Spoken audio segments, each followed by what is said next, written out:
Nadia tangan sadar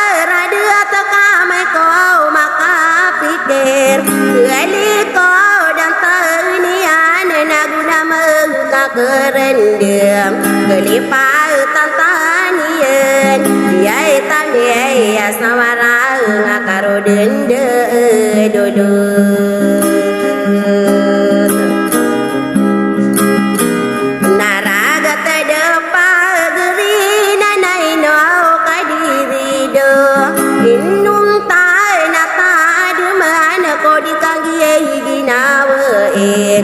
Kama busana ko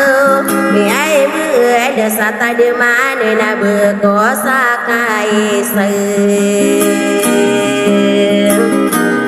ape akai na buo suka sata de mane di ben di den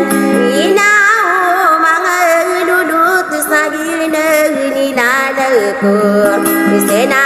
keranong ko au mine pag ko gede ai ngami to mo ka di dengin ka saya au to mo anu te samar gun sagina we ina nama argun na kagiye ni to mo ka aya de anu ma butu mo sang ka de na ka sak ai ko awanda darabai karong kau na kapalungi sama gamay na saure ayama busala mata sangkanang kapagede awam pati beratan wow kakak dia nade sama purga bodawe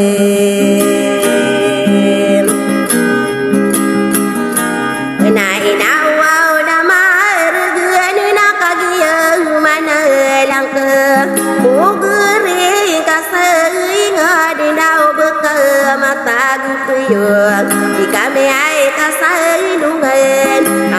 yang ke ada ne payungai soto menorai ko dangit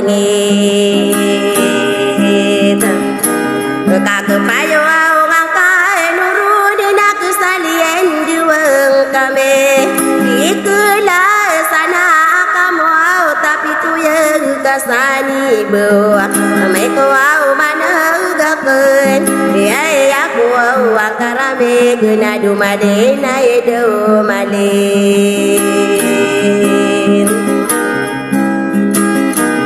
na dumade na ko mani kesasule de walain ke pamanta bantayang ko sabine rapayungen amai ko au di payungen biaya suku bu arawe sembo de gene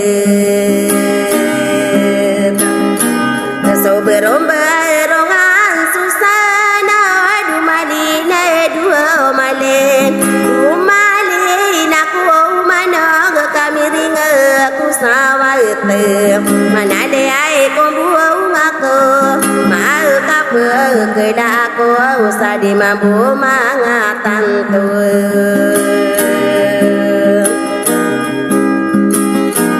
ka anak tadi mangku lagi deu katawang ko dia betong ku wasaro bersala dia ken bama ya suau gede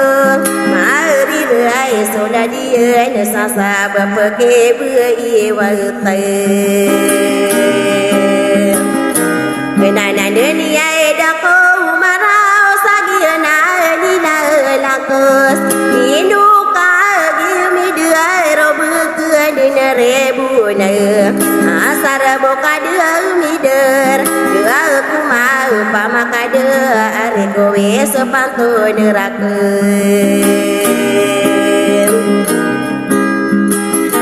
kenapa gere yang ke nana me korina nyagen pagelin sadie diwani natiye mata ko katana lumbu siren ay di ma ngatungan ay sabde salam rekaido